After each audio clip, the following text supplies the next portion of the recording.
এই যে ভাই, এই যে ব্রিজটা ভাঙছে, কাজ করব এটা নিয়ে অবহেলা করতেছে, কিন্তু কেউ কিছু বলে না জনগণ এলাকার ভিতরে থেকে। কিন্তু যদি বলতো কাজটা কিন্তু দ্রুত হইতো। এই যে বর্ষাকালে আসতেছে, মানুষের কি উপায় হবে, কিভাবে আসা যাওয়া করবে?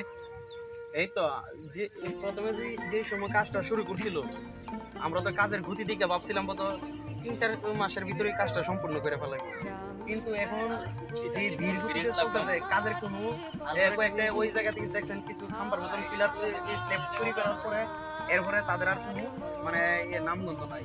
আর এখানে ওই যে আগের যে ব্রিজের যে কিছু অংশ এইটাও এখনো পুরোপুরি পরিপূর্ণভাবে তোলা হয় নাই। আর অল্প কিছুদিনের মধ্যেই বর্ষা মৌসুম শুরু হয়ে যাবে। আর ওই তখন মনে করেন কি আমাদের এই দুই পারের এই যে বাসিন্দা আছে তাদের ভোগান্তির কোনো শেষ নাই। সেই জন্য তো বললাম আমি কথাটা। আসসালামু আলাইকুম সম্মানিত ভিউয়ার্স, আমরা এখন দাঁড়িয়ে আছি সরাবাদ, নোয়াপাড়া এবং ইব্রাহিমপুর পশ্চিমপাড়ার যে সংযোগ ব্রিজ আছে, এই ব্রিজের কাজ নির্মাণাধীন চলতেছে। এখানে দাঁড়িয়ে আছি। এই ব্রিজটা আজ থেকে 4-5 মাস আগে থেকে শুরু হয়েছে।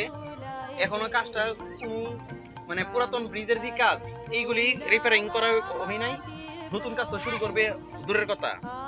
আর আমাদের গ্রামটা এরকম একটা অবহেলিত গ্রাম, যে গ্রামে বিদ্যুৎ থেকে শুরু কইরা রাস্তাঘাট এবং সরকারি যত তহবিলের কাজ আছে সকল কিছুই মানে সর্বশেষে আসে আর কি। মানে এক কথায় বলতে গেলে যে আমরা মনে করেন কি বাহির বিশ্বের লোকেরা কোনা যে আমরা বাংলাদেশ অন্য অন্য বিশ্বের থেকে 100 বছরের পিছনে বা 50 বছরের পিছনে, আমরাও মনে করেন কি নরসিংদী জেলার থেকে কমসে কম